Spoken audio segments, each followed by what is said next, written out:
So next topic करना है torque acting on an electric dipole. अब टॉर्क एक्टिंग कर निकालनी है कि कितना टॉर्क उसके ऊपर लग रहा है। तो पहले कंसीडर क्या करना है, electric dipole placed in uniform electric field E. ठीक है, हमने इलेक्ट्रिक डायपोल यहाँ से Q से -Q तक इलेक्ट्रिक डायपोल कंसीडर करा है और यूनिफॉर्म इलेक्ट्रिक फील्ड, यूनिफॉर्म मतलब कॉन्टीन्यूस जो है सेम आपकी इलेक्ट्रिक फील्ड उसमें से पास कर रही है कॉन्टीन्यूस। ठीक है, और यूनिफॉर्म है मीन्स टू से कि जितना इधर डिस्टेंस है उतना ही हर एक फील्ड में डिस्टेंस है। ठीक है, तो एक इलेक्ट्रिक फील्ड में आपने डायपोल को रखा है। ठीक है, तो यहाँ पे -Q पॉइंट है प्लेस्ड एट ए और +Q बी पॉइंट पे, और थीटा क्या है, angle between the dipole and electric field E. Theta angles क्या है कि डायपोल का इलेक्ट्रिक फील्ड के साथ जो एंगल बन रहा है। ठीक है, अब यहाँ पे कह रहे हैं force on -Q is F1 is equals to -Q into E. यहाँ पे जो है F is equals to Q into E यहाँ पे लग रही है फोर्स, और यहाँ पे F into q e positive. ठीक है, अब these two forces are equal in magnitude but opposite in direction. Equal हैं, ये दोनों वैल्यूज इक्वल हैं, बट इनमें क्या है, डायरेक्शन चेंज है। तो क्या होएगा, टॉर्क फॉर्म होएगी यहाँ पे टॉर्क। जब इक्वल फोर्सेस हों बट ऑपोजिट डायरेक्शन हो देन क्या है, टॉर्क फॉर्म होती है। टॉर्क क्या है, magnitude of either force into perpendicular distance between the two forces. ठीक है, यहाँ पे मैग्नीट्यूड लगेगा क्यू ई, जो इनका ये है एफ है, एफ का मैग्नीट्यूड लगेगा, और बी सी इनके बीच में डिस्टेंस है। ठीक है, तो बी सी यहाँ पे क्या निकलेगा, 2a साइन थीटा। कैसे निकला, ये 2a था, इसका इधर 2a cos theta sine theta आ जाएगा, इधर 2a कॉस थीटा आ जाएगा। ऐसे ही आप यहाँ पे साइन थीटा की वैल्यू लेके भी निकल सकता है, नहीं तो हम कह सकते हैं इसका कॉम्पोनेंट लेके निकाला है। ठीक है, तो आप इन ट्राइंगल से डिस्कस कर लो। ABC एक ट्राइंगल है, right angle triangle, sine theta निकालना है, साइन थीटा हो जाएगा P/H। तो P/H, P की वैल्यू क्या है आपकी BC, H की वैल्यू क्या है आपकी AB। तो AB की वैल्यू क्या आ गई, 2a साइन थीटा, और BC आ गया आपका 2a साइन थीटा। तो 2a साइन थीटा यहाँ पे लिख दिया, Q इंटू 2a आपका क्या हो गया, PE साइन थीटा, ये टॉर्क हो गया। ठीक है, अब PE साइन थीटा है, तो साइन थीटा को हमें पता है हम किससे क्रॉस प्रोडक्ट लिख सकते हैं कि साइन थीटा जो है वो क्रॉस प्रोडक्ट देता है और डॉट प्रोडक्ट आपको कॉस थीटा देता है। ये आपने प्रायर क्लास में पढ़ा है। अब कह रहे हैं कि अगर P एंड E जो है वो सेम डायरेक्शन में लग रहे हैं और टॉर्क परपेंडिकुलर है। ठीक है, टॉर्क उसकी परपेंडिकुलर एक्ट कर रही है, तो अगर परपेंडिकुलर एक्ट कर रही है तो उन दोनों के बीच का एंगल क्या हो जाएगा, 90 डिग्री। तो 90 डिग्री होने से साइन 90 आपका 1 हो जाएगा, तो टॉर्क आ जाएगा PE। ये मैक्सिमम हो जाएगा इस केस में जब परपेंडिकुलर होएगी। ठीक है, electric dipole placed perpendicular to the electric field. ठीक है, डायपोल यहाँ पे देखो ऐसे है, अगर इलेक्ट्रिक फील्ड इधर लग रही है, डायपोल आपका इधर है, डायपोल की डायरेक्शन इधर है, फील्ड की डायरेक्शन इधर है, तो आपका जो है 90 डिग्री एंगल बनेगा। ठीक है, अब नेक्स्ट कह रहे हैं कि अगर वो दोनों परपेंडिकुलर की बजाय पैरेलल में हो जाए, मतलब इलेक्ट्रिक फील्ड भी इस साइड और डायपोल भी इस साइड, तो दोनों की डायरेक्शन सेम हो गई, तो थीटा 0 हो गया, तो PE साइन थीटा हो जाएगा, साइन 0 0 हो जाएगा, तो टॉर्क आपकी 0 हो जाएगी, ये मिनिमम टॉर्क हो जाएगी। ठीक है, तो यहाँ तक आपने रीड आउट कर लेना। अब 180 का भी केस है, 180 होएगा फिर 0 हो जाएगा। ठीक है, तो ये अनस्टेबल इक्विलिब्रियम पोजीशंस को गेन करता ही रहेगा। सो नेक्स्ट है, आपने एक्सप्रेशन निकालना है potential energy of electric dipole placed in uniform electric field.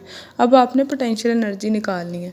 ठीक है, पहले हमने सेम वही बोल देना कि torque acting on a dipole in electric field tend to align in the direction of electric field. मतलब टॉर्क क्या करेगा कि डायपोल की अलाइनमेंट को चेंज करके उसकी alignment in the direction of electric field कर देता है, करने की कोशिश करता है। ठीक है, एंड वर्क इज़ डन, तो वो वर्क डन करेगा, और जो वो वर्क डन है वो डायपोल में स्टोर होएगा in the form of potential energy. तो थीटा एंगल था ही उनमें, तो हमने टॉर्क का फॉर्मूला पीछे ही करा है, torque is equals to PE sine theta. तो DW वर्क डन हो रहा है और वो सम एंगल से रोटेट हो रहा है D थीटा से, तो DW क्या हो गया, टॉ इंटू D थीटा। तो टॉ की वैल्यू आपने निकाली है PE sine theta D theta. अब क्या है, अब हम कहेंगे कि वो position from θ1 to final position θ2 तक पहुंच रहा है। तो टोटल वर्क डन क्या आएगा, चेंज जो आपने लिया है उसका इंटेग्रल कर देंगे θ1 टू θ2, θ1 θ2। तो ये PE साइन थीटा ले लेंगे, साइन थीटा डी थीटा बच जाएगा, इसके ऊपर θ1 टू θ2 आपने इंटेग्रल लेना है, साइन का इंटेग्रल माइनस ऑफ कॉस, यही वैल्यूज़ आ गई। ठीक है, तो ये कैलकुलेशन के बाद आपके पास ये आएगा PE cos θ1 माइनस cos θ2। अब जो वर्क डन है वो पोटेंशियल एनर्जी की फॉर्म में स्टोर हो रहा है, तो ये U के इक्वल हो गया। और स्पेशल केसेस है कि जब यहाँ पे कह रहे हैं electric dipole is initially at right angle to the electric field. वही है कि पहले कह रहे हैं कि पहले पोजीशन पे क्या है, वो राइट एंगल बन रहा है विद द इलेक्ट्रिक फील्ड, और आफ्टर दैट वो क्या है कि एंगल कितना बना रहा है, angle θ2 is equals to theta. ठीक है, पहला वाला एंगल θ1 90 है, दूसरा वो रोटेट होके थीटा तक पहुंच रहा है। तो cos 90 माइनस कॉस थीटा ये ज़ीरो हो गया, ये P into E cos theta आ गया। तो कॉस थीटा को आप डॉट प्रोडक्ट से लिख सकते हो। ठीक है, तो ये हम लिख लेंगे। नेक्स्ट है special cases, minimum maximum values लेंगे। जब डायपोल पैरेलल होएगा थीटा ज़ीरो हो जाएगा, वही मिनिमम दे देगा। जब परपेंडिकुलर होएगा थीटा यहाँ पे कॉस थीटा 90 जो है वो ज़ीरो हो जाएगा, कॉस 90 ज़ीरो, तो ये U ज़ीरो हो जाएगा, फिर 180 ले लोगे, ऐसे ही आपकी मैक्सिमम मिनिमम वैल्यूज़ आ जाएंगी। ठीक है, मतलब ये मिनिमम देगा ज़ीरो पे, मैक्सिमम देगा 180 डिग्री पे। सो नेक्स्ट आपका है expression for electric field at a point on the axis of uniform circular ring. अब सर्कुलर रिंग है, उसके ऊपर हम बोल रहे हैं कि कोई पॉइंट पे आपने इलेक्ट्रिक फील्ड निकालनी है। ठीक है, इसके ऊपर पहले हमने सर्कुलर रिंग ले लेनी है, उसका ओरिजिन से एक P पॉइंट ऑफ ऑब्जर्वेशन ले लेना, सर्कल का रेडियस R है। ठीक है, तो यहाँ पे जो है पहले आप कंसिडरेशन देख लो कि हमने पहले सर्कुलर रिंग लिया of radius R, centre O carrying positive charge, यहाँ पे पॉजिटिव चार्ज है। As shown in figure let P be the point on axis of charge circular ring, P be the point हमने ले लिया एक। ठीक है, जो इसके सेंटर से पास होके जा रहा है, where electric field is to be determine, यहाँ पे इलेक्ट्रिक फील्ड डिटरमाइन करनी है। OP का डिस्टेंस x है। फिर क्या कंसिडर करना है, let the consider a small element charge on the circular ring of length 2dl। ठीक है, यहाँ पे आपने क्या करना है, स्मॉल एलिमेंट ऑफ चार्ज लेना है जिसकी वैल्यू dl है। ठीक है, उसकी dl वैल्यू है, यहाँ पे चार्ज dq है, तो dq की वैल्यू निकल जाएगी q/2πr dl। ठीक है, तो ये चार्ज की वैल्यू निकल आई। अब electric field intensity at P due to the small element dl, यहाँ से आपने निकालनी है, ये वाले P पॉइंट को ये वाले स्मॉल एलिमेंट से ज्वाइन कर देना है, फिर ये राइट एंगल ट्राइंगल बन जाएगी, ये आप निकाल लोगे ट्राइंगल ऑफ वेक्टर एडिशन से।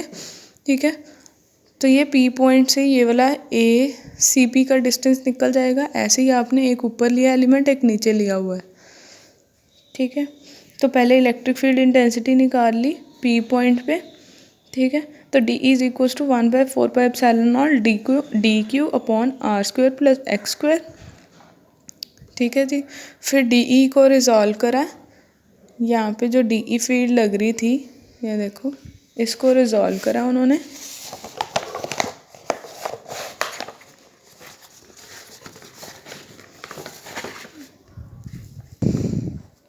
तो यहाँ पे जो ये वाली फील्ड की लग रही थी वो DE लग रही है, तो DE के कंपोनेंट रिजॉल्व करें हैं, DE साइन थीटा और DE कॉस थीटा।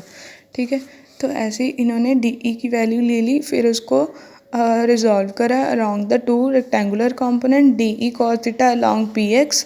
जो DE कॉस थीटा है ये वाला, वो अलोंग PX लग रहा है आपका। ठीक है, और DE sine theta along PY, ये PY है, ये P है और इधर X है, PX।